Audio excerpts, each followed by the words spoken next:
Hello and welcome to Tangents, episode 3 of this amazing podcast where you listen to us spew word soup at you repeatedly with a very glimmer of a conversational thread running through. Hey Cam, how you doing today? We're being perceived and I'm not sure I like it.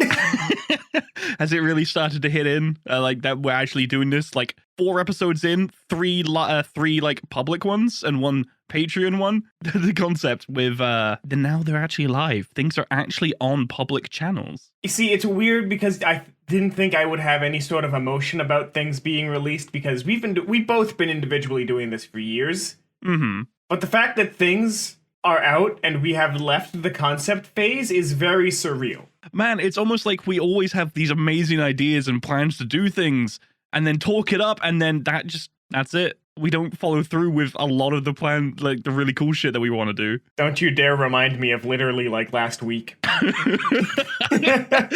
late. Honestly, though, there's some interesting psychology behind that maybe we can talk about one day, where if you talk about something, it fulfills the same chemical need as actually doing it. So the more you gas something up, the less likely you are to do it. Absolutely. Like we touched on that very briefly. I think it was last episode, but I really do want to deep dive into that because procrastination and like fulfilling like creative needs just through talking about a project is like really interesting and something I deal with a lot. Yeah, so I'd want to finish my book and research first before I feel confident talking about it. You know what? Let's mark that down. Let's mark that down as like a subject for an upcoming episode then. Oh, I thought you meant for like the next one. I was like, we're recording that tomorrow. I've still got like 300 pages. Get reading. No. Power read. I'm illiterate. You know this. Just shove your face on the book and rub it, just like shake it very vigorously and absorb knowledge through osmosis. Real talk, my mom actually gave me her old like Kindle Paperwhite, and as much as I hate Amazon, I gotta admit, they made a nice little device. Oh, I've never owned a digital ebook. Yeah, so device. Here's the thing. I knew I would be moving out soon, and I also knew I wouldn't have a bookshelf, and my bookshelf at my parents' house completely full. So I got 2 physical books because I wanted to start reading again and went, I've made a severe and routine lack in my judgment because I literally had to like cram 2 really nice books in, thus destroying both of their covers just to make them fit. I felt terrible. So then I just got the rest of the series on Kindle. That's the thing. Like I used to read a lot when I was younger, but I don't really do that much anymore. The only books that I read, and I kid you not, are the D&D rule books. Oh, nerd ass looking over here, rolling some dice. God, who do you think you are? Not inviting me to the table. Maybe in a couple of weeks. I've had such a hankering to roll some dice, dude. Like, I don't know what it is. All of a sudden, I've got like D&D brain rot again. I actually played a game last night with on stream with some people. Oh, what game was it? It was our good friend Woods. I'm sorry, that joke was funny only to me. Yes, I know. I didn't even get. Yeah, he's running the campaign at the moment, and I was lucky enough to be invited in as one of the players. So it's really cool. God, dude, I cannot wait to like finish learning some time management stuff because I have a feeling I'm not utilizing my time properly, and if I am not and can find the right way to utilize my time properly, then I can probably free up some time to do more leisure activities like that. Well, I mean, that's the thing. When it comes to like managing time, I feel like you're trying to optimize it way too much. So as soon as one thing starts to go slightly awry, everything falls into disarray. And I don't think you like factor in the element of just birth the coffin, any percent speed run we gotta optimize. I don't think you take into account things like, oh, maybe I'm not going to be able to do everything at full optimization, full speed ahead, and get everything done in time. I had a friend threaten to beat me with a shoe for that exact reason. I mean, she was just like, look, Cam, you have lofty ideals, but you have to realize that you can't live up to them all of the time. And I'm like, watch me. And then like literally the next week I fall to pieces and pick myself back up within like 3 hours. And it's just like, well, shit, it happened again. And the cycle continues. I'm graying and balding. I'm not even 30. Oh, God. All right, so we did have a thread for today. Hey, ladies, you like salt and pepper? Because I'm about to be the entire goddamn spice rack if this keeps up. What? Even cinnamon? I am known to be sweet and lethal if you take an entire cup of me. Yeah, I was gonna say, if you like put a spoonful in your mouth all at once, they probably do start choking. Just a lump of flesh. Oh. Not even like a horny context. Just like, take the spoon through the leg. Here you go. Why through the leg? Hang on. No. That's where I met my meatiest.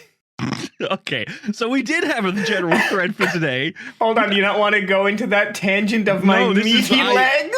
I'm gonna call a veto on meaty legs. Oh no.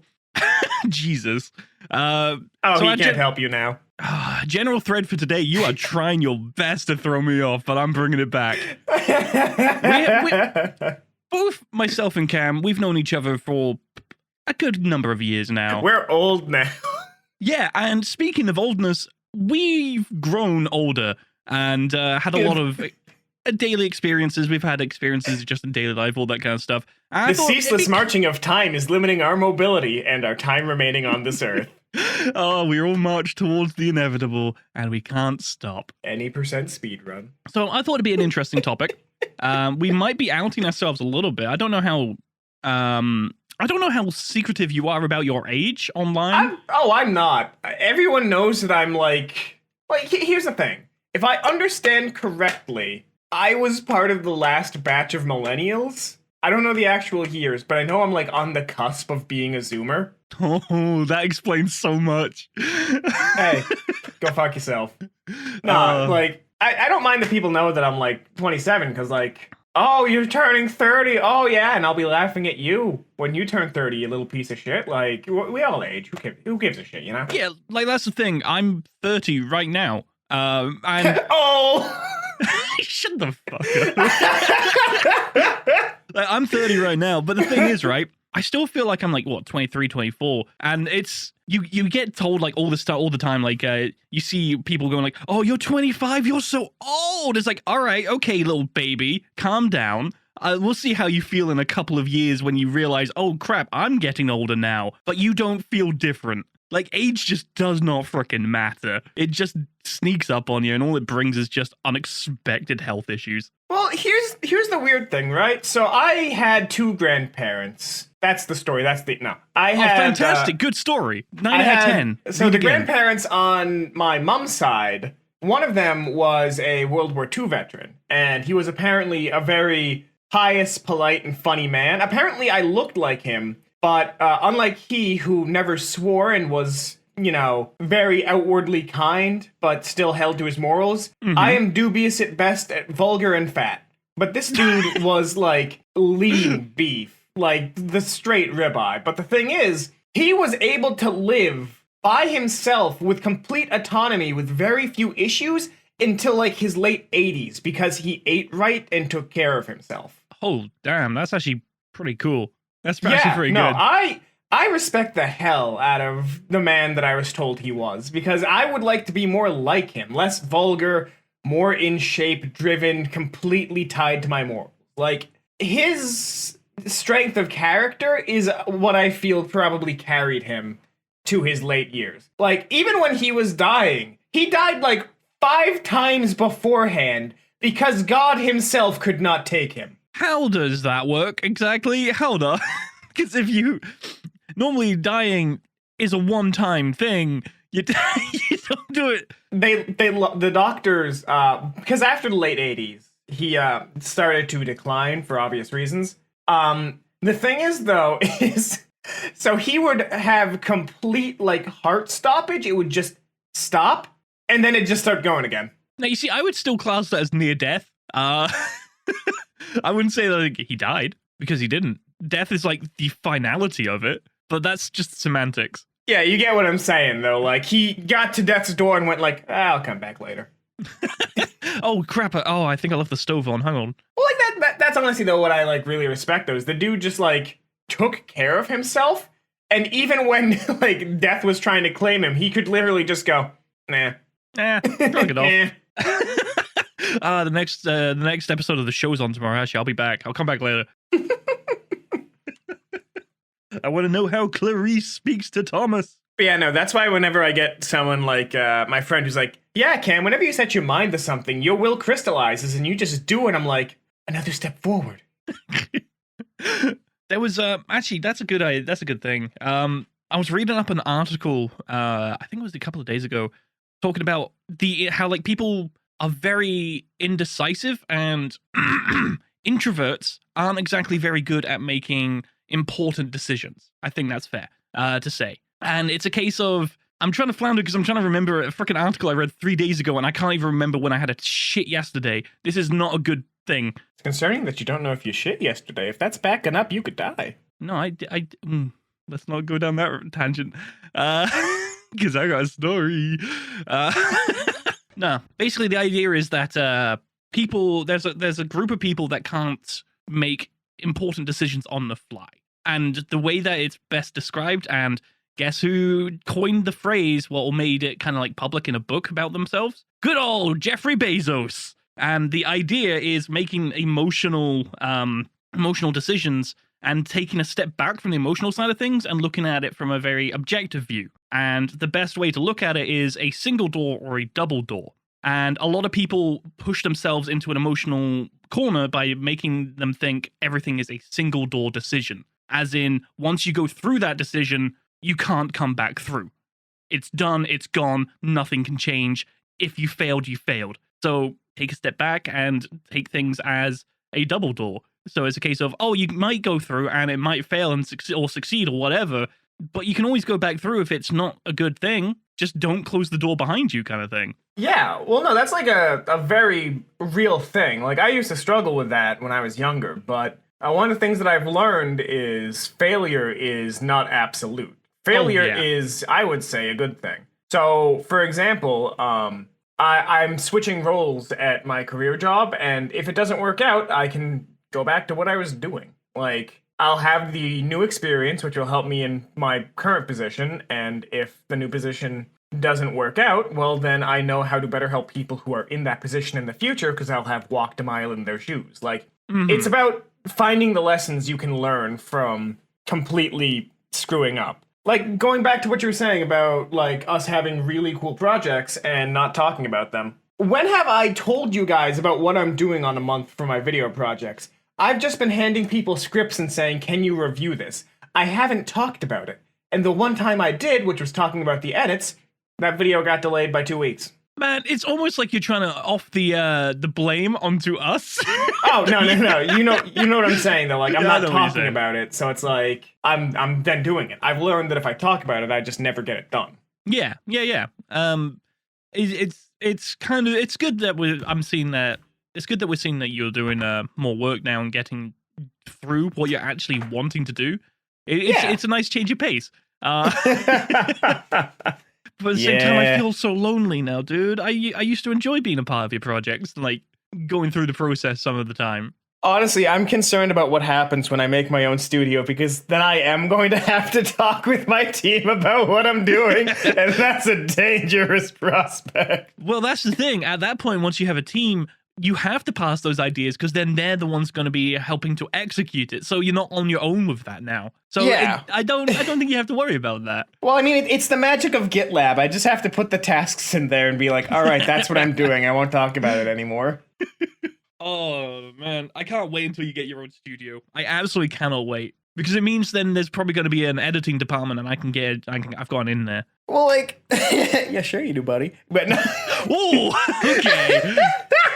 But no. Like, the thing is, though, so for those of you who know me or have been following my personal channel for a couple of years, you've heard two simple words that have caused me no less than 3 mental breakdowns. Oh, here we go. Do you know those words, Alex? Do they begin with M and M? Oh, absolutely. So, just for context, for people from some of our other locations, Minigame Monthly was a plan that I had to tell a serialized story through the power of video games, but using it as like a medium to make videos. So the idea was to be able to tell a story through basically making people complete minigames and leave it vague enough for theory channels to get a grasp on. So like half ARG, half like YouTube series, but Hmm. made in Unreal Engine. And I actually made a couple of good attempts at it too. But I kept talking about it, so I never got it done. And I think to achieve the vision I want to achieve, I will probably have to start that on my own, but I think it would actually take a studio. Wow. Like with how much I want to do, I'm gonna need actual like engineers. What was it? Scope creep? Is a real thing for you. Well, for us, actually, everyone. It's not even like scope creep, it's just the tools needed to achieve this in a way that I would be on board with. It's just too high. Oh yeah, like. But also, the vision for how the players operate has never actually been written down and solidified. That's the other thing, too. Yeah, it was because I remember at different times, like, the way the players would work and interact, it was constantly fluid. Like, there was that one with the... You were talking about the season of, like, superpowers and whatnot, and it was like... How would that even work? Yeah. Yeah, the gameplay from that, like, shifting from the previous season, would have been, like, completely different. So you're essentially creating a whole different system for, like, how the characters work. Yeah, and while that would be it for the year, it's still a shit ton of work. And just making my little slime game now takes me an entire month. But to be fair, that's because I work what feels like 3 full-time jobs at this point.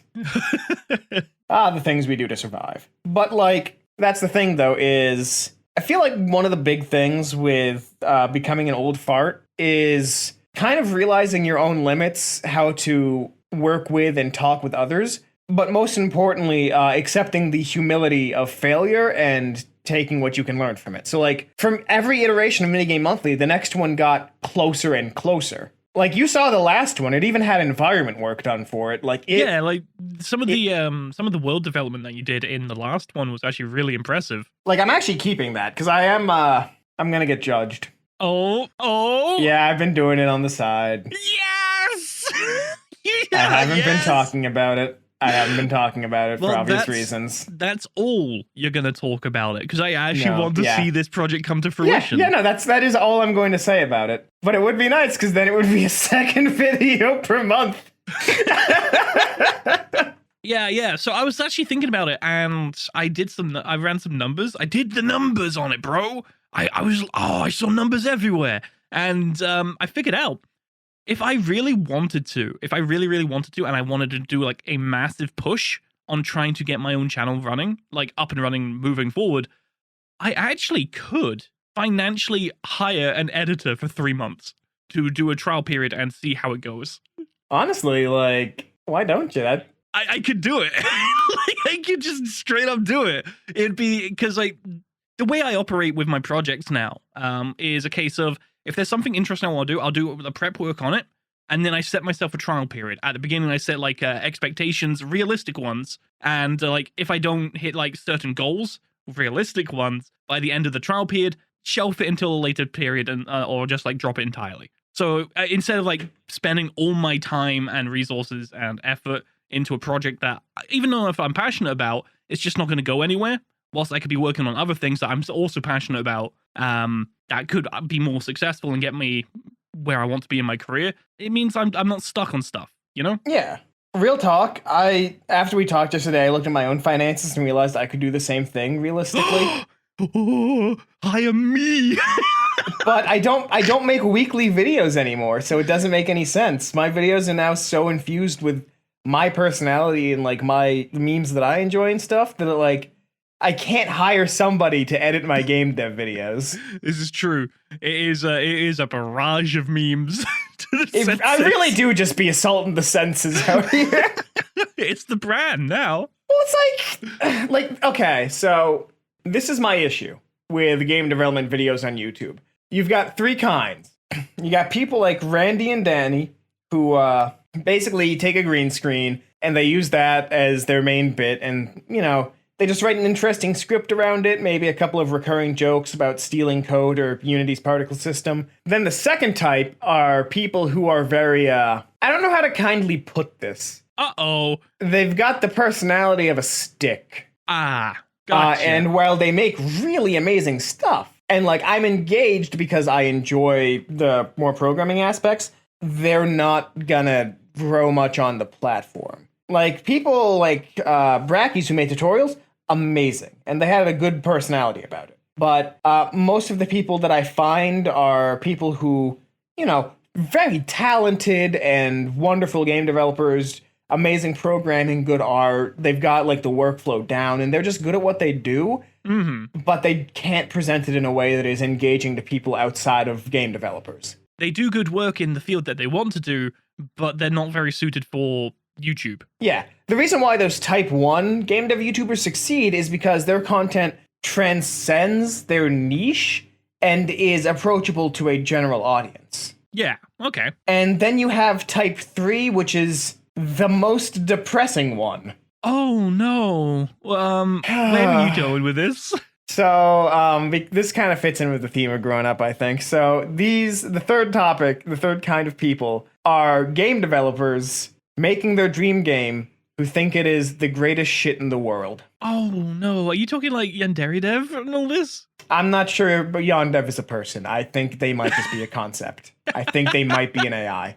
No, so here's the thing. I really like when people make their dream games. I like when people sit down and put in that effort. I like when people, like Toby Fox make the game that they're just... Yep. You're drag racing on, like, a back roads, you idiot? I just heard, like, a muffler scream. But no, like, the thing is, though, is when push comes to shove in making the dream games, this is why the category of these developers kind of depresses me. You have to have a level of self-awareness, if that makes sense. Like, yeah. Okay. Think about 2016 Cam talking about Minigame Monthly and the Cam you just heard maybe 15 minutes ago. Like, you'll notice that there is a difference between hyping it up and accepting what it is. Because, like, if you're making your dream game, I hope you're ready to enjoy some dream debt. Yeah. There's just... I'm trying to think how to word this. I think you're right. This does kind of fit in nicely with growing up. Because, let's face it, when you're younger... it's very rare for like a younger person to be fully aware of just how little time we have to actually dedicate to things that we want to do. Yeah. Especially as when you get older, you get more responsibilities. You got to focus more on like just surviving. And let me tell you, surviving on its own is like a whole thing. That's a whole other thing. Yeah. And then adding things on top that you want to do as well. For context, that was a weird way of saying context. For context, Alex and I both just got to the point where we could be considered thriving. And even that's just barely. I think I'm still under the threshold for that, I would say. Yeah, you're close at least. You're close to getting to thriving. In life, as in Civilization 5, when I play it, Civ 4, sorry, I always start off slow, I'm always behind others, but I'm setting the groundwork. And once I hit that threshold, I explode! Yeah. You and I have different styles of doing things. You're very meticulous. I'm a Zerg rush. Yeah, that's actually kind of fair. Like, I've got the general idea, but I'm just going random bullshit. Go. That actually fit. Like, watch the latest videos from each of us, and you can see it instantly, actually. Well, like, oh my god, that's so accurate. Well, like, the thing is, though, is... For me, I actually do have pieces of the puzzle that fit together. Like, once we're done this podcast, I'm sitting down and drafting an actual, like, promotional plan for each of my videos.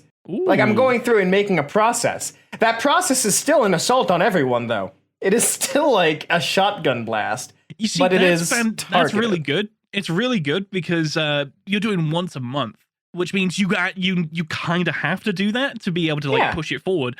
But it's not many people actually make content that's like once a month or like high quality, like what you're doing. Like the other people that I can think of is like Nakey Jakey, all the others went out my head. I just like Nakey Jakey. I just really appreciate his work. So here's the thing, my style is kind of inspired by people like Maxor and like, Seth, because I really like how their scripted videos work and they upload once a month. And every time they upload, in my friend group, it is an actual event. We get together in VR chat and watch it. There is nothing like going to the midnight rooftop, going down into the little lounge, sitting down and just hearing, hey people, Seth here. Like, that's why my style is kind of an assault on the eyes, because it's inspired by, like, Maxor's editing type. And I love Maxor's content. It's so good. There was literally a through line in one of his videos about just one character being an incel.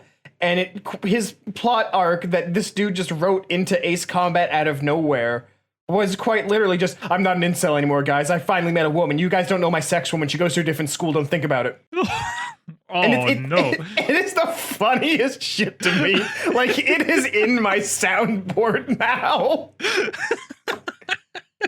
But, like, that's the thing, though. That's why I think, like, that's what I'm trying to do, though, is to take what makes them good and what makes me good, combine that, the things that I like and the things that I can do, and then use it to transcend my niche, like a type 1, game developer, content creator.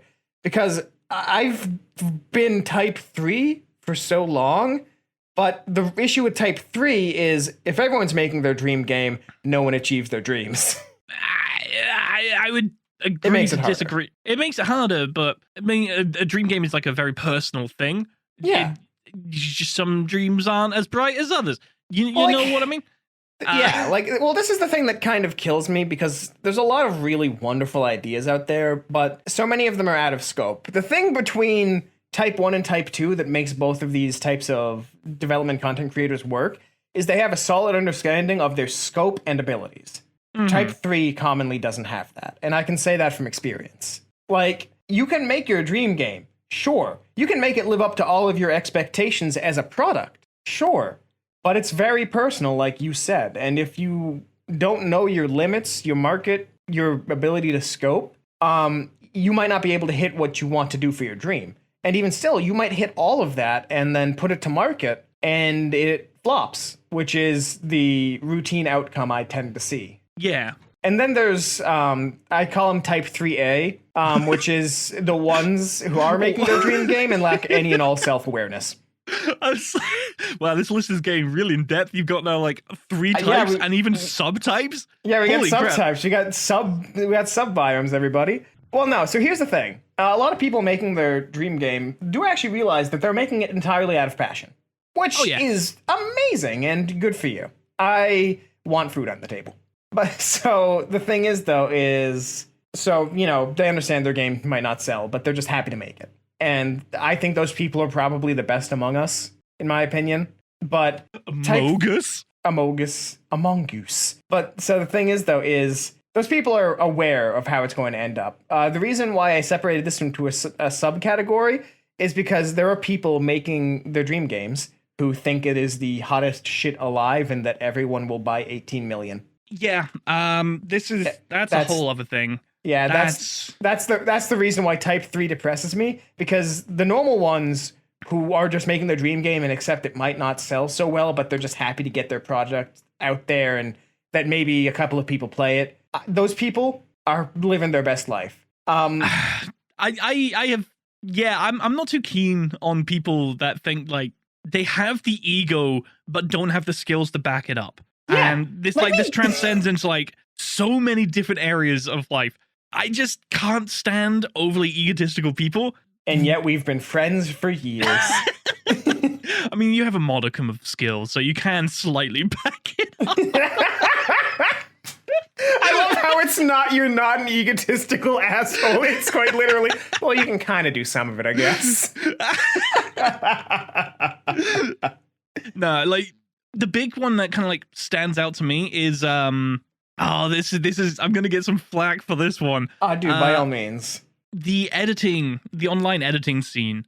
You see a lot of people just like constantly sprouting out and being like, yo, you need an editor? I got you. I can do all of this. It's just presets. It's just like cookie cutter templates that they put together. The base, like just the core skills aren't there. And it's just like all over the place subtitling. Like there's no sense of rhythm to it. It's just shots of like kills in a game or something like that. It's like, oh, then the music comes in. It's like, okay, cool. That's a good starting point.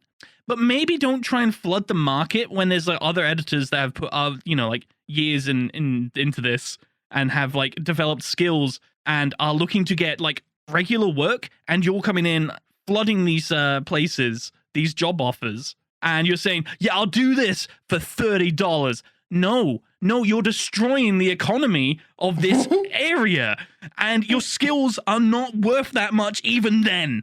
Please stop. It crashes. Oh, it's like, I'm not trying to say people shouldn't edit, because like a lot of people come into like the editing scene and be like, yo, editing's easy. It's so easy. I don't know why people are complaining about it. And then they can start, and then like they say like, oh, I've got an editing program. I pirated this. And then they be like, yo, I can edit for you. I can do this. They fill up like all these job offers and they spam it in, like, vouch for me, bro.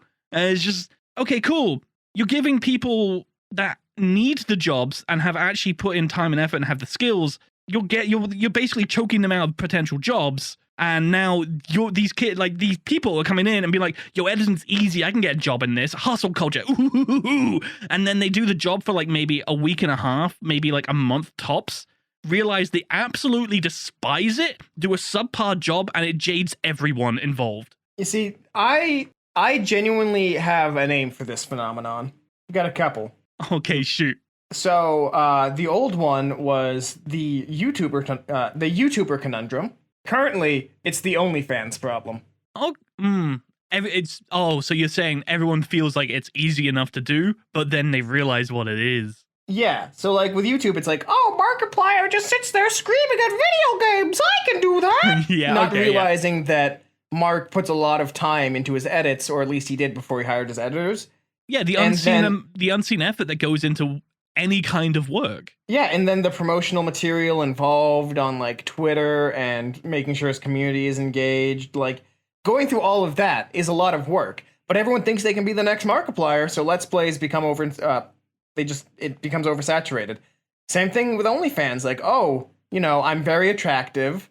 The boys I've been with really liked when I took images for them. I can do this for OnlyFans and it'll work out really well. And it doesn't really. It really doesn't. It's just oversaturated. I know so many girls who have an OnlyFans who get like a cup of coffee off it a month for all the effort they put in. Because unless you can really do something to make yourself stand out, it doesn't really work. And some people I know, they're in the top 10%, but they make good money off of it, enough to get by, to afford their cosplays. But it's like, there's just so many people doing these things now that a lot of people take like the Final Fantasy market board approach, which is like, and I'll undercut them by 1 gil. Like, they just undercut their services. Same thing goes for like editors.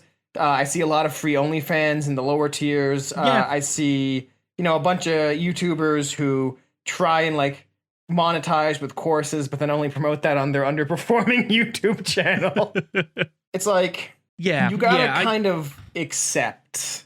You've got to become self-aware. You've got to be able to like see where you are and not just believe, oh, it'll pick up. Don't worry. You gotta be have some self-awareness about it. Like, and it's exactly as you say. It's people see that others are starting to become successful, and it's something that's starting to grow in popularity, so everyone jumps on the bandwagon. Hey, that looks easy. I could do that.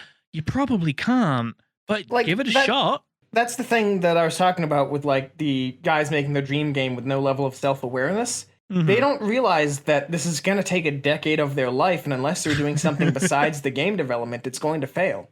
Like, then again, those are the kind of people who are judging their game's success not as the final product, but as of the sales numbers. So that's an entirely different issue. Yeah, there's the I think that's also with like ties in with the YouTuber and OnlyFans and all that kind of stuff. It's like, for what is the final output of a game is essentially fame for like social media and YouTube and all that kind of stuff. Yeah, like, don't get me wrong. I personally would love to be the next Todo Kojumbo making funny mail delivery game, but like, I'm not. I would like to be, and that'll take a lot of effort and promotion. I'm going to put this out here. You could, if you take this idea, Spider-Man 2 swinging mixed with Death Stranding. Spider-Man Delivery Simulator. But Spider-Man 2 has that. It's the pizza mini game. Yeah, but it was not fleshed out enough. I need more. God, that song lives rent-free in my head. It's the best. Real talk. My roommate and I listen to that song while we're playing Demon Souls. Oh, Jesus. Because it fits the walking pace of everything. Oh. But yeah, just to tie up this kind of section a little bit. I'm going back to the whole editing thing. I'm not saying I'm the best. I'm not saying like I'm amazing at the work I do. I've got so much learning to do, but I've put over a decade into what I'm doing. And I know I'm underperforming in certain areas and I'm learning. But the thing is, I think from experience, I can tell when people are just doing it for a quick money grab and saying it's easy just for that. Because like there are so many amazing editors in the community. So many amazing editors. And you can tell that they're not doing it because, oh, it's easy money. They're like, you can tell that they are putting a lot of work into it. They're putting a lot of time, energy, and creativity into it. Like some of the people that I look up to in the editing community are the ones that got me into doing freelance editing in the first place. And then you see all these other people coming in. It's like, okay, see how you feel about it, but please don't ruin it for everybody else. Yeah, like that's the same thing with me in game development. Like I've been very upfront with the fact that I am not very good at it, but my entire shtick is that I'm promoting it in a different way. Mm-hmm. I'm trying to transcend my niche. But like that's I think the point of I think that's the point of this entire segment. If you'll entertain me for a moment, please go on. I do have 2 notes that I want to bring up regarding like your videos. Oh God, concerning. No, it's not that. But no, like I think that's the big thing because we wanted to talk about growing up, and I think this kind of ties in very well. The idea of be humble, fail often, learn from it. Yeah, that sums it all up entirely. Writing 3 scripts in the past 3 months has really helped me learn how to be concise. Actually, can I add one more onto it? No, we're done. Actually, no, you said be humble. That kind of like, okay, never mind. Let's move on. Go. So the 2 points I wanted to bring up, you were talking about how you release a video every month now, which is good. Yeah. So the marketing per each video is kind of important because that 1 video per month, that's 12 per year. Looking at like what a lot of other channels do, that's in comparison not a lot. That means a lot is riding on each video. And marketing, calm down. I'm not trying to psych you out. No. I actually had something to say, but no, keep going. The marketing is really important. And again, this ties in with like making the video games, making like OnlyFans and all this kind of stuff. Having a good marketing strategy and all this kind of stuff, you gotta embed it into your work as is. Because marketing is going to be way more important for like each monthly video because marketing takes a lot of time sometimes to like plan it out, prep it up, and then push it out. Yeah, it still takes time. It's not going to be as feasible if you're doing like 3 videos a week. You gotta like making videos isn't just as simple as I'll post it and then I'll make a couple of clips and shove it here and there. Nah, you got to put a lot more time and effort into it. Yeah, well, like that's the thing. So I actually am certified for content marketing. Certification. Yeah, I actually went out, made sure to educate myself. So like I've tried to do a little bit of pre-hyping of my video on my socials. So I posted like what I was working on, a couple of assets for the video. I posted some of the really crusty memes I made for it. Like a fake quote from David Goggins saying, "If you can shit on your mother-in-law's carpet, you can shit on whatever life throws at you. Keep pushing." Oh. Yeah, I know, right? It's really shitty. But it's good advice though. I respect David Goggins. The man is like more machine than human at this point, just with how hard he pushes himself. But so the thing is though, is I made a couple of small video clips to post to Twitter to hype up the video alongside these assets. And this video is probably the best one has done in months. But I also want to take another look at our boy Danny, because I talked about him earlier. I really respect his work. Guess how many videos Danny has made in the 2 years that he has been on YouTube? Mind you, he has 2.5 million subscribers. I have no idea. I'm gonna say it's probably a low number, maybe like a 12. He has made 65 videos in 2 years. Oh, yeah. So he started focusing on quality and concept over quantity, and it has done him amazing. Like his most recent video literally has almost 2 times his subscriber count and views. Oh. Yeah, no, like he has really good SEO, really good marketing, really good concepts. So like one of them, he made a goddamn banana into a controller for a racing game. Oh, I think I know who this guy is. Yeah, okay. Yeah, I think I Yeah. know that one. Yeah, so like that's the thing. He's got enough recurring jokes. Every video serves as a good entry point into what he's doing. Everything about his content is optimized for new viewers. Like, and that's why I think it is just I'm trying to think how to word this. That's why I think it's important that people need to be more cognizant when they're making stuff, because I think I lost the original point, so I'm just going to keep going, and we're going to pretend like this is the original point all along. Actually, it kind of like ties into the second thing that I was wanting to bring up.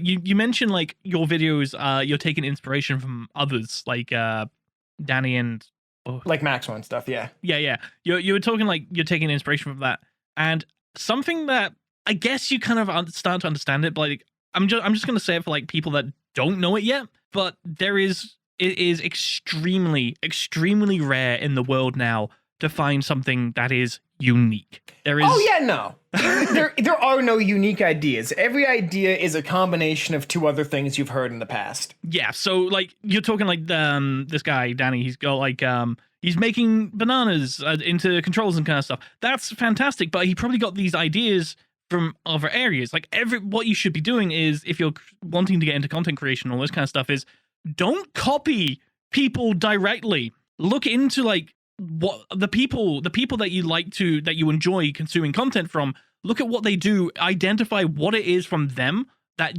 you like, and essentially take that into your own thing, combine it with what you like from other people, mix it together, and put your own spin on it. Yeah. That's essentially how you start to develop your own style and voice. Well, let's give a personal example. The slime game is literally Banjo-Kazooie mixed with that time I got reincarnated as a slime. Boom, there you go. I've created an original idea off of two other things that I enjoy. There we go. You could become a content creator now. Oh shit, finally. Lifelong dream. Well, no, that's the thing. That's actually something that my content marketing course even said. It was like, there are no unique ideas. Remix and put your own spin and inspirations on it. Just the important thing to remember with that is just don't directly copy someone else. Because if you're copying someone popular and all this kind of stuff, or even unpopular, eventually it's going to be found out. Yeah. And if you're basing your stuff on other people, then it's going to be difficult for you to like make your own stuff if you're always basically like, is this how the other person would do it? I mean, this is kind of the issue though, because we have a lot of copycats who are big on YouTube. A good example is Morgs versus Mr. Beast. Oh yeah, okay, fair enough. Yeah, that like there's a whole thing about that of just I have a lot of people that I see making content that should not be popular, in my opinion. And the only reason that they have it is because either they're copying someone popular and basically riding off the coattails of that, or they know someone popular and they're riding off their coattails. Like, this is kind of like the weird issue that I have with this kind of stuff, because it's just like, if someone was smart enough to make their platform, even if it's just through copying, like, they still managed to get the platform, and I don't feel right saying that they shouldn't have it, because they clearly did something to get there. Granted, it's not always something good to get there, but, like, as long as it's not abusing their platform, I could give less of a crap. Lion Maker? No, get rid of him. But, like, Morgs isn't doing anything. He's just a blight on society. That's the thing, though. It's a case of, like, some people work really hard. They make really good content. They make really good stuff in general, but they may never get the platform because they didn't have the right connections, or they weren't in the right place at the right time. Whereas some people literally have everything handed to them by pure luck. Well, or actually, through someone that they know. Let me give you a life lesson that I've learned. Let me transfer this up the chain. So you know how for the longest time I despised crank gameplays. Is this something that you actually want to say on the podcast? I'm gonna preface this. Hear me out. Let me talk about the story for a second. Let me explain my immaturity and how I grew past it. Because the thing is I didn't like Crank because I didn't like his content, and yet he was big, but I've only perceived that because he crashed a party to go and see Markiplier. And then he became Mark's editor. And that's what I had personally attributed to his success, when in reality, he had to consciously make that plan to go and network with this dude, but he also had to put in a shit ton of work on his own. He had to edit for 2 separate channels as well as doing his own recording. He was doing the same job twice and basically putting himself on the line to get there. But I had distilled it into that one event, and because of that, I grew jealous and started acting like a little shit baby about it. I've grown out of it, but like it's very easy to feel like you don't get that platform for putting in the same amount of work. But a lot of stuff happens behind the scenes for a lot of YouTubers that is the hard work. Like, there's a lot that just people have to do to get success in this oversaturated market. So if it's clever networking, like, by all means, that's more work that someone had to do to get their platform. If it's working the same job twice, that's more work someone had to do for their platform. Like, life sucks and is unfair, but life is beautiful because your efforts are commonly rewarded if you go above and beyond. Yeah, but that's what I'm getting at. Like, people, like, say Crank, they're putting in a lot of damn effort. And the example of, like, Morgs, we don't know. We don't know what they did. We don't we don't know exactly what went in. Some people that we may have known in the past or present or whatever, and kind of having a little bit more context, it does come down to a case of just, oh, wow, they really are just riding on coattails of someone else more popular. Like, they're not really doing much else to it. Yeah, don't get me wrong. I'm not hating on people and saying, like, oh, they're doing things wrong. They just had things handed to them on a silver platter. But because I don't know what went into it. I generally don't know. But from personal experience, there are some people that I've met in the past and all that kind of stuff that I've seen a little look into their work process and all that kind of stuff. I was like, I don't understand. Why do they have this? I don't see the appeal of them, I guess is what it comes down to. Yeah, which at that point is subjective. But one of my favorite quotes is from Slowby from Retsupre, which is there's always going to be someone on the internet who likes what you're doing. So it's like, we might not see the appeal in some creators, but a lot of people do. And I don't think it's really our place to judge that. You know what I mean? Yeah. Like, going back to what I was saying about, game developers making their dream game with no, like, self-reflection. Like, they still might have an audience. They still might have a couple of people who really enjoy their game. And while they might cast those people aside because it's like, oh, I didn't sell my millions, I'm not a celebrity game developer. It's like, they still had an audience. And that's why, like, people who are just making their dream game for the sake of the art, I would say, they tend to have a better response, even when their game underperforms. Yeah, I mean, I've been saying for a couple of years now that there's a demographic for everything. It's just a case of, if you're making it, you just got to get it to the right audience. Yeah. Like, regardless of how big that audience is, there's going to be an audience for it. And you can take that into very dubious areas of whatever you're making, and sadly, it could be true. So... Yeah, but I think that's why when, like, if you are making anything and you want it to be successful, you have to find how to market it. So, like, for example, the content marketing course I took was free. Anyone can take that. And it's, like, the keys to the kingdom for a lot of this kind of stuff, of, like, just learning how to get your stuff out there. So, like, for me, a lot of my plan revolves around a bunch of game development communities that I'm already a part of that I can post some stuff to. It might not be my video, but for example, there's this one guy, I'm trying to remember his name. He's making a game where you can, like, turn to little Spider-Man and, like, climb up enemies and stuff, and it looks really cool. All procedural animation. But I saw their stuff on the game dev subreddits for the longest time, and when he finally showed up in my YouTube recommended, I saw it, recognized it, and clicked on it without a second thought, because I had seen it before. So the thing is, though, is the content that they're posting to YouTube and the content that they're posting to the Reddit are completely different. So it's like, for me, if I do something cool and it's not a Patreon exclusive like thing, I'm going to make a more professional, maybe breakdown video of it, and I'm going to post that around. Because I don't need these people to immediately want to click on me. I just need them to recognize the signs of what I am doing. So if they see me, which they probably will, because I am in their niche, they are more apt to click on me. It's stuff like that, where, like, you got to find where your community potential is hiding and take stuff there in a way that those people would enjoy. So, like, instead of just spamming my video to 18 million subreddits and just being like, hey guys, watch my video, it's really good, bye. Instead, I'm providing value, context, and content that isn't my YouTube content, specifically because it'll appeal more to those people, and should they happen across me, they're more likely to make a purchase, or in this point, click on my video. Yeah.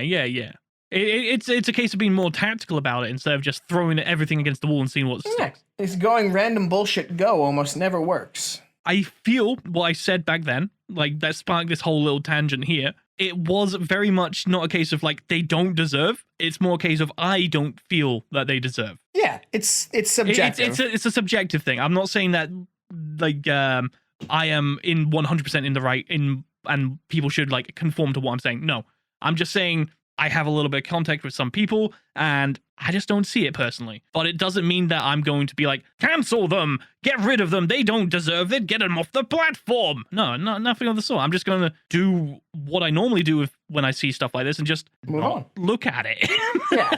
Like that's not for me. That's the thing with my 3 types of like game development content creators. That's a very subjective view on the whole thing. Yeah. Because, like, sure, maybe some dude talking like this and telling me everything that they are doing step by step about their project that is going to be amazing, like, that might not be for me, but they've still got an audience, so, like, I'm being a little judgy bastard, but at the end of the day, it shouldn't impact them. They're doing what they enjoy, yeah. Yeah, it's just like, an opinion. So long as I'm not going actively to them and telling them that their content is dull, like, I'm fine to think how I want to think. Like, yeah, exactly. Just have an opinion, and if you don't agree with or like what someone is doing, just so what? Move on. Just don't look at it. Yeah, exactly. Yeah. And I think this is kind of like the internet culture, though. It's like, oh, I don't like thing, it must die. Yeah. Like that's why I never once said that, regardless of how I feel about any of these content creators, they shouldn't be making content. No. They should. They should be doing it if it's fun, if they think that's part of their marketing program and they think it's going to work.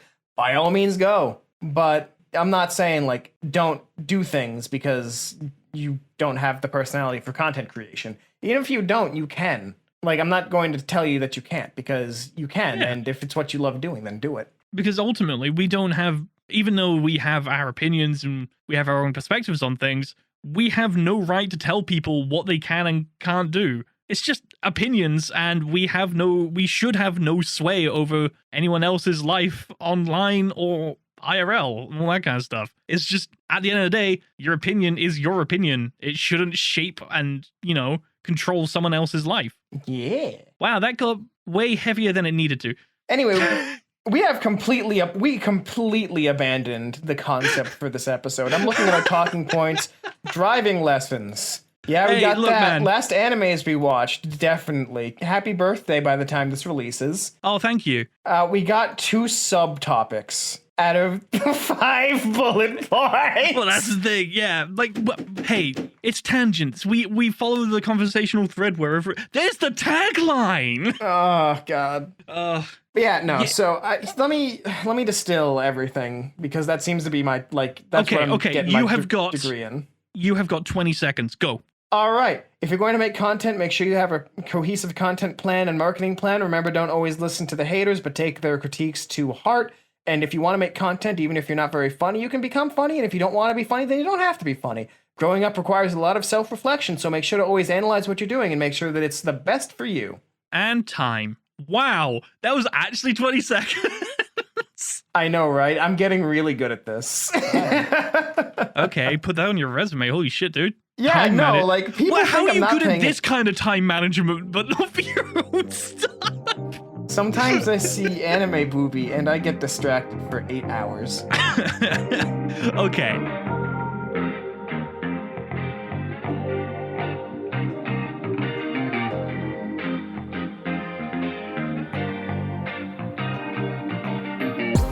This podcast is partially funded by our lovely Patreons. They help make our entire creation process just a little bit easier by taking the strain off the financial side of things, If you want to help support the show and get some tasty extra content, then head on over to patreon.com/podcast tangents. Outtakes, Patreon exclusive Discord, a monthly Patreon only live episode and Q&A session, and having your name show up in the videos just to say as a thank you, among other things as well. Again, the link is patreon.com/podcast tangents.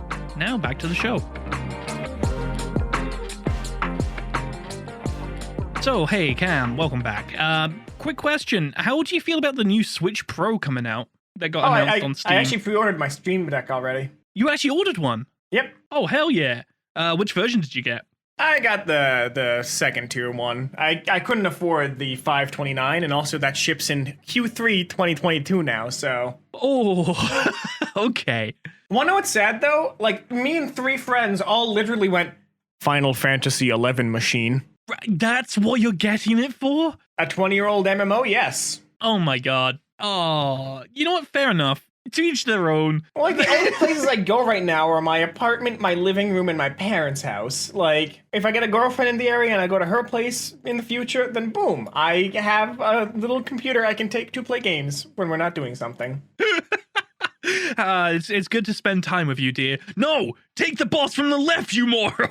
Well, no, like, the thing is a lot of the time in my relationships when we're just, like, chilling and nothing is happening, like, yeah, I'm gonna occupy my brain. I can't just sit still. I would rather be doing something with them. But if we're not doing anything, then it's like whatever. So it's like there was an entire issue like a year and a half ago where I had to decide between getting a PSP Vita for Moonlight or using Steam Link with a controller on my phone. It's first world problems, right? Yeah, no, that really did decide the course of my life. Oh my god. Speaking about life, near death experiences while driving. Hey, that was a segue. Yeah, that was very smooth, and yes, I definitely have. Brilliant. Here's the thing. I live in New Hampshire, which, in case you didn't know, is extremely rural. We have 2 cities, and our capital, I think, is actually a village. Like, there's big buildings, but I don't think anyone lives in them. They're just for show. The Capitol building, I'm convinced, is just a cardboard cutout. But, so the thing is, though, is our roads are kind of poorly maintained. So, I'm trying to think of what story to start with, because all of them revolve around winter, because our roads are poorly maintained. Okay, do you want me to give you some time? Do you want me to give you some time? I've got one. No, I got 2. I'm just giving some additional context really quick. So the thing is our roads are only maintained the closer you get to Massachusetts. Because Mass roads are even worse, despite having, like, higher taxes, which you think would go towards the infrastructure, but no, it doesn't. You would think. Well, because there's a thing, right? If you cross the border from New Hampshire to Mass, you go from, like, a pristine road to, like, potholes immediately. But the thing is if you go further north from the Massachusetts border into New Hampshire, the further north you go, the worse the roads get. So I'm convinced it's just New Hampshire having a pissing contest with the state south of us. But so the thing is, though, is because of these poorly maintained roads, driving in the winter is awful. I used to get days off from work when I worked retail because I literally had like 4 near-death experiences in a month. And my boss is like, yeah, you're more used to us alive. So, like, if your road is just icy, you don't even bother coming in. Consider it PTO. And I was like, that's weirdly generous since I'm a part-timer. Thank you. That is kind of strange. I've never heard of, like, retail doing that kind of thing. Like, hold on. I only got 2 of those days a year. Oh. Yeah. But it's still, like, that's still weirdly generous for retail. Yeah, that's bizarre. So here's the first time. So my brother was driving myself and a couple of his friends to high school, and we were passing the bend. And mind you, we were all dickhead teenagers. So we go around the bend way too fast, start spinning violently. Like, it was actually concerning. And then I look to my right, and I see a Jeep coming at us. Mind you, I have to look to my right, and then my left, then my right, then my left, then my right, then my left, because we're spinning. Oh, jeez. But somehow my brother, in his infinite power, like, spun the car around and managed to, like, spin back it into a side road to avoid the collision. Oh, okay. I'm convinced that this is a family trait, because this is also a trick that I have managed. I think this might be just a genetic skill we've inherited. I'm gonna let you go with one. I've got a second one that is infinitely more interesting. I do. Okay, I've got a few. They're all on motorbikes because I ride motorbikes at the moment. I'm just learning how to drive cars. Don't ask. Pedals scare him. It's okay. We can be honest about our fears. Just never had the opportunity to learn how to drive a car. That's all it is. I've not had the need for it, or I've not had the opportunity to actually start learning. It's only now that I'm kind of like financially stable and, you know, bringing things in for myself that I'm actually able to do it. That's all. That's literally all it is. But no, which one would you like to hear? Would you like to hear the one where I We almost got into a motorway car crash where it crashed right in front of us. Would you like to hear the one where I skidded and almost got run over by a lorry? Would you like to hear the one where I almost got run over by a tractor with spikes on the front? Or I like the tractor one because it's relatable to me living in farm country. Or would you like to hear the one where I broke a pheasant's neck with my chest?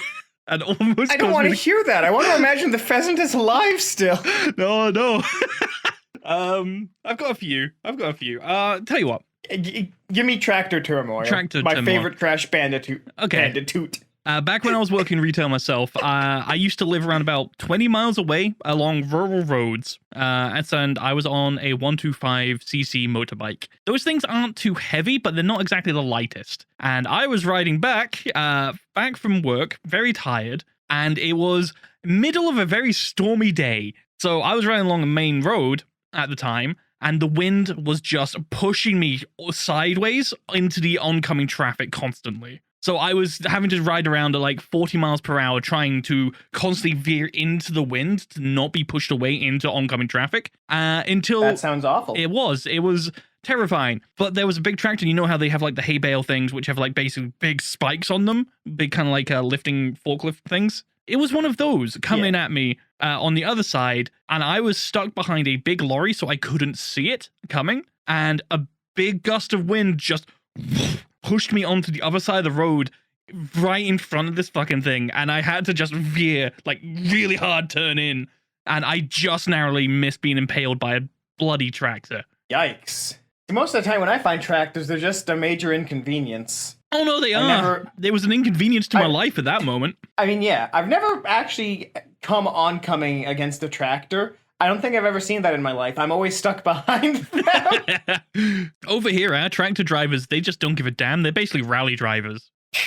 Okay, so I got one that I might have told you before, but this is entirely new to all of our audiences. You ready? Oh, hit me. So when I was in high school, there was this really cute girl who I was like just really close friends with. She and I got along really well. Unfortunately, we grew apart, but at the time, we were like kind of into each other, but being idiots about it because it's high school. We all have the emotional maturity of teaspoons. So I offered to drive her home after school because I wanted to spend some more time with her. So we hung out after school for a little bit, get in my car, and we start going. And I notice a car follows us out of the parking lot, and I think, whatever. So we get on the highway. I start driving her home. This car is now tailgating me. So being the mature adult that I am, I give the brakes a little tap for two reasons. One, traffic was actually slowing down in front of us, and I wanted to just be a little bit ready. But two, screw these guys. Again, 17-year-old Cam has the decision-making abilities of an idiot, of an ape even. But so what ends up happening is these dudes swerve over the road, and now they're following even closer, honking and shouting out the window. They have been following us since the high school, and let me tell you, they don't look like high schoolers. Oh! Now I'm sitting here with a very cute girl next to me, and my mind immediately goes, this is danger for her. So I, instead of panicking, I decide, hey, I'm just gonna, get her to her house. So we drive past her house, these guys are still on me, and I think to myself, all right, motive exceedingly clear. So I tell her, we pass her house, and she goes, hey, that was my house, why did we go past? And I was like, we are being followed. Hold on. And I just gun it. I just straight gun it. Now, this is the coolest I had ever acted in my entire life to this day. Because instead of panicking, I was like, it is my time. Like, if this was Fast and the Furious, the Spanish guitars are kicking on. Like, you gotta protect family. Gotta protect family. I mean, my intent at this time was a little bit more Alabamian, if we're considering her family. Gotta protect family.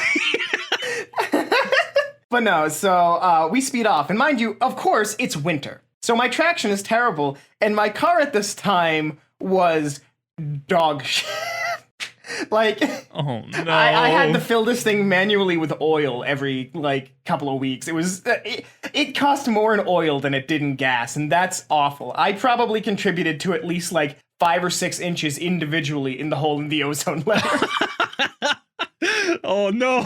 Oh god, I feel so bad about that car. But so we keep speeding, and now these guys have realized that I'm onto them. So they pick up the pace too. Now these are all back roads that I'm not familiar with, so I'm just hoping to God that they aren't either. So what ends up happening is we get to a 4-way intersection. I go to turn, ice, black ice, no traction. Oh. I spin out. And then, as if channeling the spirit of my brother, managed to control the spin out to spin out into someone else's driveway and back behind their garage. And then the black SUV goes right by us. Immediately, I'm like, gotta drop off the girl and get out of here. So I literally speed back up the road, drop her off, drive away, and get like 3 towns over. Because my entire plan was like, I'll just get my paycheck now, I guess. So, like, as if nothing had happened, I go about my daily errands, and, like, as I'm driving home, I call her, and I was like, are you okay? Is everything good? And she was like, yeah, I'm fine, thanks for checking up. And, like, she seemed still kind of in a tizzy. So, understandably so. I was like, did the black SUV show back up? And she goes like, they passed by a couple of times. I think they're still looking for us. And I was like, cool, they show up again, call the cops. Have a lovely day. Oh my god. She was really into me after that, and I was actually too much of an idiot to realize that. You just pulled up some like movie car driving shit. Drop her off and be like, all right, you have a good day now. Bye-bye. I, to this day, am too petrified to like tap the brakes in traffic now. Like, even if it's necessary, I have hesitation. But again, coolest I've ever been. I can't physically fight worth a damn. I'm not very flexible anymore, so I can't do cool gymnast and parkour stuff anymore. But you know what? I can apparently drive a car acceptably. I never told my parents about this either. So Mom, Dad, if you're listening to this, I was left unsupervised for too long. Oh my Honestly, god. though, I have a feeling that these guys probably wanted to just kick the shit out of whoever was in front of them. I don't think they had any malicious intent for anyone specifically in the car past physical, like, punching. But my mind still went, young girl in danger, must protect. I mean, was there no like additional information like that you found out about it afterwards? Because Nothing. my mind automatically went to like, maybe it was their parents or like or siblings coming to pick them up, and they were just trying to get your attention to be like, yo, that's ours. That's ours. No, because they would have just called her. Yeah, that's fair. And they would have stopped at her house. Like, there was no reason for this car to be following us from a high school. Okay. Yeah. Ooh. That's sketchy shit. Oh my god. Right? At the very least, I've kind of discovered a consistent throughput in myself that if I am panicking about something personally, I almost shut down. But if I'm panicking for someone else's well-being, I ascend to like it's near state of nirvana and can think and act clearly. Because when I got into a car accident with an ex forever ago, she was panicking and I was panicking, but it literally was just like borderline Almightian because you could not tell that I was screaming. It was just like, hey, are you okay? I'm gonna go deal with the other driver. You stay here, collect yourself. You're gonna have to talk to the police in a little bit. We'll be fine. And it was just like, I'm sitting there just like, I can't believe we didn't die. I can't believe we didn't die. I can't believe we like just entirely in my head, just screaming. Well, the entire time I'm just like, yeah, so here's our insurance details. We should probably call the police, make sure that someone gets down here to observe the crash. What's your insurance? And I'm like just going through the entire thing. It's just like a literal panic attack tear on the inside. You're able to deal with the situation when it needs to. You just go in, I guess you just go into autopilot with it. God, it's weird that my autopilot is more functional than cognitive thought. God, dude, it was such like just a free. It's weird to think that the car chase happened like 10 years ago now. Oh my god. That's right. Oh, that's so crazy that kind of stuff actually happens. It's only happened once, thankfully. Yeah. Yeah. If you are part of the municipality of any sort of territory that receives snow, please salt your roads. It saved me that you don't, but like realistically speaking. Yeah, you see, so I know, I'm sorry. I kind of killed any other story because how can you beat the car chase? I mean, the other one I was going to mention was like I going around like a really rural road, which is like really bad in general between like my village and the next town over, and it's like a really terrible road, which is like single lane essentially. Going down like this little dip, you go up to the left and up to the right, which is like then blocked. You can't see around the corner because there's like a little bit of a forest there. And at the bottom of the dip, it's always water there, and it always turns into mud regardless of the time of the year. And I was coming down there and like took it a little bit too sharp and skidded into it and basically slid off into the road. At which point a lumber lorry just came shooting around the corner. And it's like one of those giant lorries with bloody trees on the back. And they're not meant to even be on the goddamn road. So I basically had to, like, as I was skidding along in my leathers, just roll, and I fucking rolled away to the side. In my mind, I was like, oh shit, I'm gonna roll past this lorry. No, I stopped rolling, and it was like maybe 30, 40 feet away because it stopped in time. So I had to do this awkward stand-up, look at them, give them like an awkward wave, walk back to my bike, pick it up, and be like, wave for them to come by. So, I mean, that's the coolest thing I've done on my bike. Honestly, I feel like you need to almost die more. Honestly, yeah, fuck it, I'll do it. But like, here's what I've kind of realized throughout the years. The fact that we have different training courses for driving, at least in America, makes sense because every state has its own unique situations. Like Kansas, you're gonna have to think about, corn. I get, yeah, what if corn jumps in the road? I know, man. If you get your driving license in Boston, you need to know how to be hyper aggressive to get through Boston. Like, same thing goes for New York, but like, I just the concept of driving in like a large city like New York just gives me fear. I hate that. I never want to do that. Yeah, it's pretty butts, as far as I've been told. I didn't have a near-death experience, but in college I had to drive our anime club van to Anime Boston. Let me tell you, I actually just refuse to drive in Boston now. That bad. Driving a minivan through Boston full of screaming weeaboos, awful. Granted, one of them actually knew Boston and was able to help me get where we were going, but still, awful. It sounds awful. Oh my god. But speaking of weeaboos, hey, should we go on to the final topic for the day? Why neither of us can find a girlfriend because we're both too obsessed with anime? Well, I wouldn't say obsessed, but yes. What have you been watching lately? Because we both consume anime. Not as I used to consume a lot of it, but not as much anymore. I don't know if like you're still on the same pace of just inhaling it that you used to be. Like, what have you been watching? I'm pretty tame, all things considered. I just got done with Fireforce a couple of weeks ago. Oh, it's good. It's good. Show's horny. Show's got a boner. It's on display. I mean, yeah. I mean, one character is literally freaking the lucky lewd person in reverse. So. But now, Fireforce is fun. I think the world is interesting. There's a lot of smaller details that I feel like go unnoticed. Like, for example, did you notice that Japan every night has an Aurora Borealis? I did not notice that. You know what causes the Aurora Borealis, right? Yeah, it's like electromagnetic. It's the solar winds interacting with our with our atmosphere. But it's normally only visible at the poles where Earth's electromagnetic field is weaker, if I understand correctly. Okay, so the fact that it's happening every night in Japan would imply to me that half of what's happening is the sun has actually eaten away at Earth's atmosphere, and that solar radiation is actually messing with things. Maybe it's a case of like the magnetic poles have shifted. Like normally they flip, but maybe like because what's happening and like there's an alternate dimension in the show as well, which is like where all the demons and all that kind of stuff is coming from. Maybe it's like it just shifted and now Japan is like one of the North Poles or something. That would be interesting. But at the same time, the great fires that spread were allegedly from stuff that came from like Amaterasu, but simultaneously, I do think that could have been helped, or maybe is why the magnetic field would be weakened. So are you trying to suggest that everything that's happening is started from like a giant solar flare, which people are now like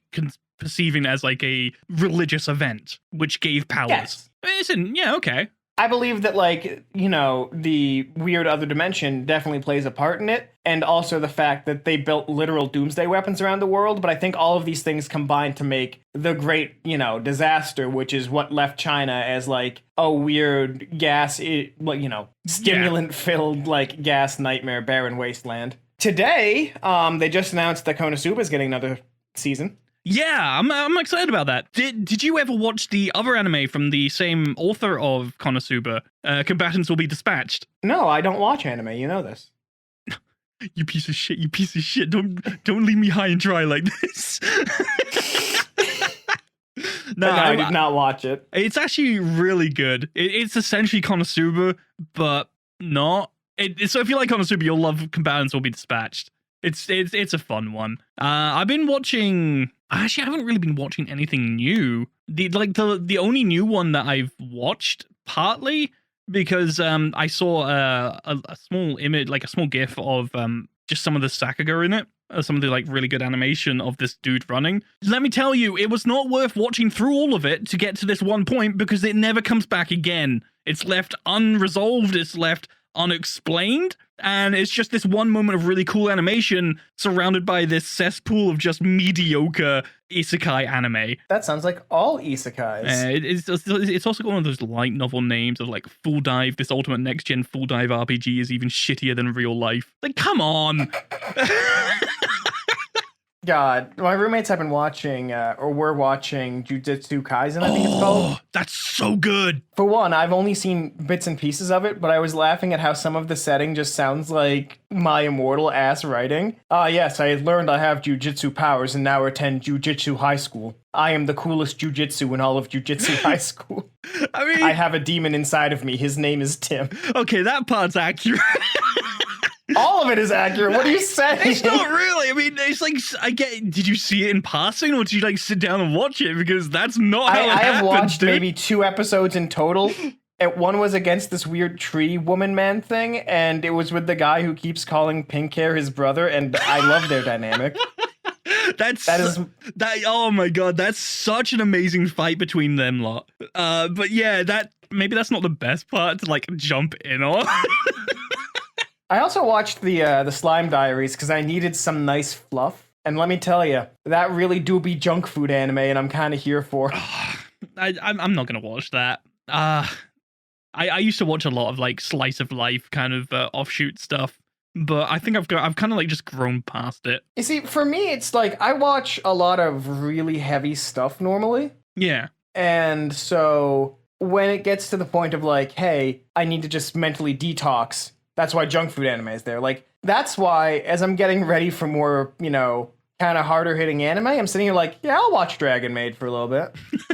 I need to give the new Dragon Maid season another shot, because the first episode just really didn't grab me. I don't think I like the new dragon that they brought in for this season. Oh, is it like that super aggressive, like little kind of angry ball of scales thing? The titty monster? I have not seen it that much, so I don't know if it's got big tits yet, but most likely if it's that show. These are some massive Dunkachinos, All right. Wait, even worse than like the other one? Like, yeah, even worse than Lukoa. How? Those things were like 2 moons orbiting. So the in-world explanation is she's actually too shit at disguise magic to hide a chunk of her dragon features. And if she makes them any smaller, it's just going to loop back around like Nuclea Gandhi and her entire disguise falls apart. Is that what was described? That is basically how they described it, yes. Jesus. Okay, fair play, I guess. But like, here's the thing. I liked the first season of Dragon Maid because it had a little bit of action, but was largely just like cute fluff. Yeah. Lukoa is still kind of a topic that I don't think I want to go into ever. But... Nah, dude, her entire thing is just like, yeah, no, it's not good. Wrong. No, it's not good. Just getting that, Shota fanfic stuff going. But like the thing is, I like, the Toru, Kobayashi, and Kana stuff because it's just very cute. Mm-hmm. But like the first episode of the new season of Dragon Maid has Toru trying to learn to be a better maid, getting a job at a maid cafe, and then teaching all of the girls working there occult magics to make food better. As they should. It's tricks of the trade, And like that's the shit that I love because it is ridiculous, but it's cute. But then they add like Lulu in, and like I don't know, it just becomes Lulu's just not the best so far. Well, her entire thing is she's literally just hedonistically seeking pleasure in through combat. Yeah. And when she can't get that and realizes that humans and dragons can live together. And also, Toru straight kills a man, like snaps his neck. Another dragon from another faction shows up to go after a Lulu. Kobayashi intervenes, and reluctantly, Toru just grabs this man by the neck and just...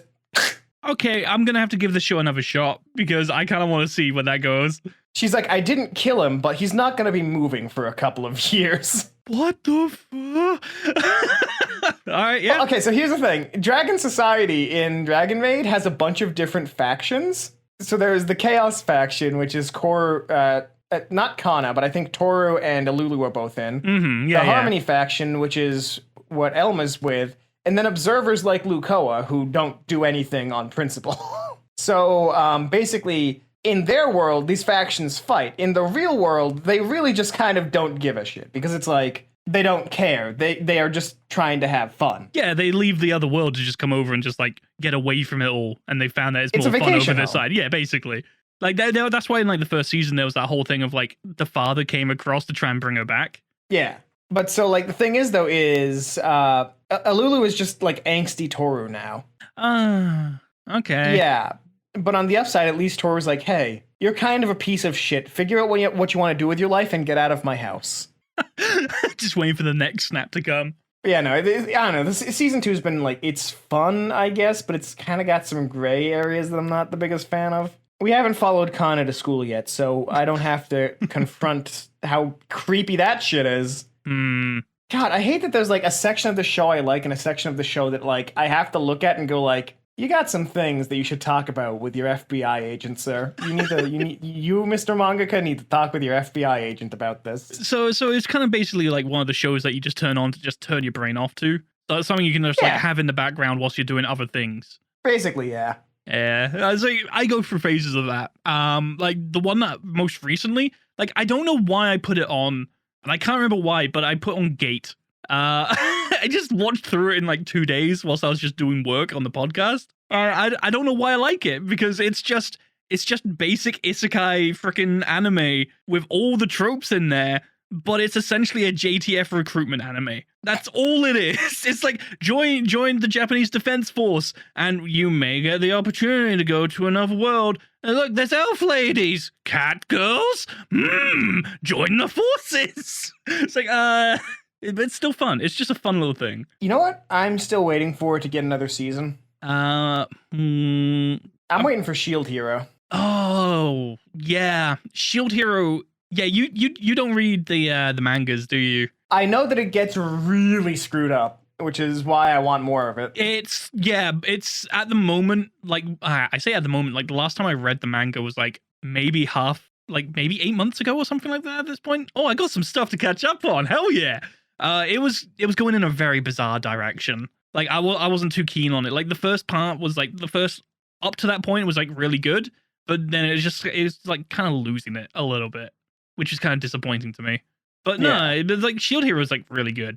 Second season, I think there's enough in the manga now for them to actually make a new season. Yeah, from what I was reading on the wiki, I would agree. Seems like there's a decent amount. Mm-hmm. Speaking of actually catching up on mangas, I finally caught up with freaking My Hero Academia manga. It's gone full tilt. It's way past it now. I can't wait to watch Deku kill a man. I'm staying quiet as always when it comes to stuff coming in the future for that. But actually, speaking of My Hero, I've actually been watching the films on them recently. The two heroes, that animation at the end was a oh boy. And the other one, what was it? Heroes Rising? Is that the one where they're on like an island? Yeah, they're on the island and doing like community service essentially. I know that entire movie is non-canon, and they made very clear like reference of like we will never bring this up again. But I really did like that last fight with Deku and frickin' Bakugan. Yeah, everyone's favorite battling top game. Bakugan. Yeah, that was I was not actually expecting that at all, and I didn't realize it wasn't canon. So I was like, holy shit, they actually gave him all for one.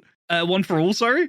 Real talk, I basically have a feeling that he would legitimately kill himself using his explosions with one for all. Well, he basically did. Like, the first time he used it and punched, like, his arm was broken. Like, as Deku used to be. It's like, oh, he's finally starting to understand what Deku's going through as, like, a little bit of and then subplot. He doesn't, because that was literally just, like, a side thing that they added. Yeah, and it was added, like, oh, he didn't go to Bakuga because it was a miracle from our ancestors of the quirk. It's okay, buddies, come on.